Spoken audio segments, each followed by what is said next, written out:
በስመ አብ ወወልድ ወመንፈስ ቅዱስ አህዱ አምላክ አሜን።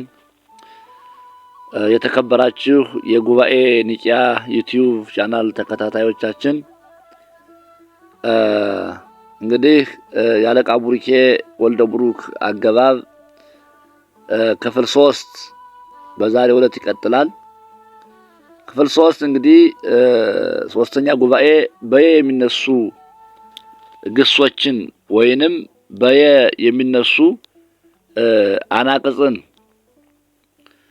በመጀመሪያ የምናይበት ሲሆን እንግዲህ በየአገባባቱ እንደተገለጸው በየ የሚነሱ ግሶች 3 ናቸው። እነርሱም የብሰ፣ የበበ፣ የውሃ ናቸው።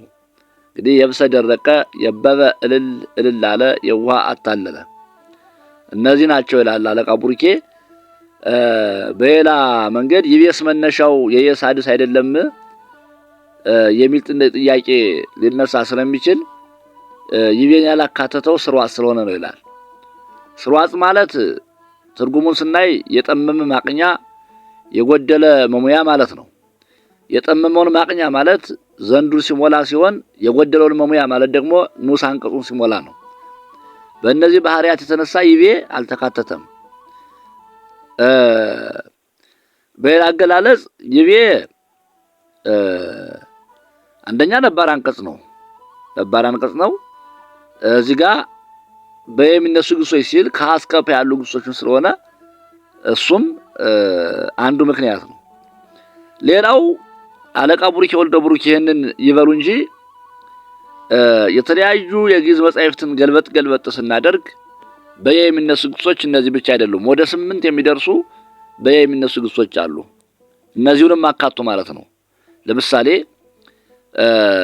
የበበን እንዳንድ ወስደን የብስ አለ፣ የውሃ አለ። ከነዚህ ውጭ ግን የዳ የሚል ግስ አለ። አወቀ፣ ተረዳ የሚለው አይዳ የዚህ አስደራጊ ነው። የሃደ የሚል ግስ አለ። ተሄደ የሚለው የዚህ ተደራጊ ነው። የሃደ አሳመነ፣ ለወጠ፣ ቀየረ። የወመ የወመ ሰፈረ፣ ቆጠረ፣ ተነተነ። የመመ መላ፣ ቆረጠ፣ ገደበ፣ ፈጸመ። የመነ ቀና፣ በረደደ፣ በዛ፣ ፈደፈደ፣ ወደደ። እንግዲህ የበበ፣ የብሰ፣ የዳ፣ የሃደ፣ የውሃ፣ የወመ፣ የመመ፣ የመነ ከትርጉም ጋር የበበ እልል እልል አለ፣ የብሰ ደረቀ፣ የዳ አወቀ፣ ተረዳ፣ የሃደ አሳመነ፣ ለወጠ፣ ቀየረ፣ የውሃ አታለለ፣ የወመ ሰፈረ፣ ቆጠረ፣ ተነተነ፣ የመመ መላ፣ ቆረጠ፣ ገደበ፣ ፈጸመ፣ የመነ ቀና፣ በረደደ፣ በዛ፣ ፈደፈደ፣ ወደደ። እንግዲህ እንደ ተጨማሪ እነዚህ ነገሮች በደንብ ማወቅ ይጠበቅብናል ማለት ነው። ሌላው ምንድነው? ተጠርተው የሚያስሩ አናቅጽ ስንት ናቸው? 3 ናቸው። እንግዲህ ተጠርተው የሚያስሩ አናቅጽ ስንት ናቸው ከተባለ 3። ማን? ቀዳሚ አንቀጽ፣ ካሊ አንቀጽና ትእዛዝ አንቀጽ። በሌላ አጠራር ሐላፊ አንቀጽ ወይም ሐላፊ ግስ፣ ትንቢታዊ ግስ ወይም ትንቢት አንቀጽ ወይም ትንቢት ግስ። ሌላውስ ትእዛዝ ያልነውን ራብዓይ አንቀጽ ወይንም ራብዓይ ግስ እንለዋለን ማለት ነው። ራብዓይ ግስ እንለዋለን ማለት ነው። በምሳሌ ስናያቸው አይመረ ጴጥሮስ መጽሐፈ፣ የቀዳሚ አንቀጽ ተጠርቶ ሲያስር ነው። ጴጥሮስ መጽሐፍን ምን አለ? አወቀ። በሌላ ምሳሌ እስኪ ጳውሎስ ሆረ ደማስቆ፣ ጳውሎስ ወደ ደማስቆ ሄደ። ካላይ አንቀጽ ተጠርቶ ሲያስር የአምር ጴጥሮስ መጽሐፈ፣ ጴጥሮስ መጽሐፍን ያውቃል። ያውር ጳውሎስ ደማስቆ፣ ጳውሎስ ወደ ደማስቆ ይሄዳል። ትእዛዝ አንቀጽ ወይም ራብዓይ አንቀጽ ያልነውስ ያይምር ጴጥሮስ መጽሐፈ፣ ጴጥሮስ መጽሐፍን ይወቅ። ይሁር ጳውሎስ ደማስቆ፣ ጳውሎስ ወደ ደማስቆ ይሄድ። እንግዲህ እነዚህ አናቅጽ ይስባሉ እንጂ አይሳቡ። ከሳበ የሚስባቸው ይቤ ማለትም አለ ተብሎ የሚተረጎም ግስ ብቻ ነው። እንግዲህ እነዚህ አበይት አናቅጽ ይባላሉ። ከንዑሳን አናቅጽ የሚለዩት ንዑሳን አናቅጽ ይስባሉ ይሳባሉ። እነዚህ ግን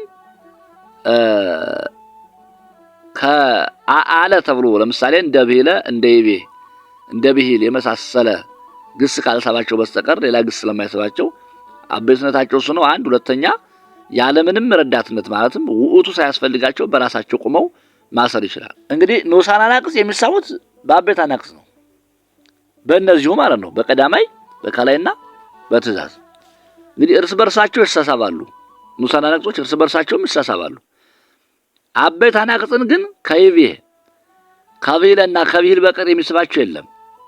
ይህ ማስንል አለ ተብሎ የሚተረጎም ጸዋም ሊሆን ይችላል። ሌሎችም ልታካቷቸው ትችላላችሁ። እንግዲህ ንዑሳን አናቅጽ ሲሳቡ መምህር ያፈቅር አንብቦ መጽሐፍ። መምህር መጽሐፍን ማንበብን ይወዳል። አንብቦ የሚለው ወደ ያፈቅር ተስቧል ማለት ነው። አንብቦ ንዑስ አንቀጽ ነው። መምህር ያፈቅር አንብቦተ መጽሐፍ። ጠቢብ ሆነ አንባቢ መጽሐፍ፣ ጥበበኛ መጽሐፍ አንባቢ ሆነ። ዮሐንስ ተሰሜ ራእየ ህዋት። አያችሁት? ዮሐንስ ራእየ ህዋት ተባለ። እዝራ ተሰሜ በላየ መጻሕፍት። እዝራ የመጻሕፍት ቀበኛ መጻሕፍትን የሚበላ ተባለ። ዳንኤል ሆነ መተርጉመ ህልም። ዳንኤል ህልም ተርጓሚ ሆነ። እንግዲህ ባይድ ቅጽሉን ባይተናል። ሳልስ ቅጽል አለ እዚህ ጋር። አንባቢ የሚለው ሳልስ ቅጽል አለ በአስደራጊ። አንቦት የሚለው ሁለተኛው ንዑስ አንቀጽ አለ። አንብቦ የሚለው የመጀመሪያው ንዑስ አንቀጽ አለ። መተርጉም የሚለው ባይድ ቅጽሉ አለ። ሳቢዘርን ስናይ አፍቀረ ኤልያስ ዕርገተ ሰማይ። ኤልያስ ወደ ሰማይ ማድረግን ወደደ።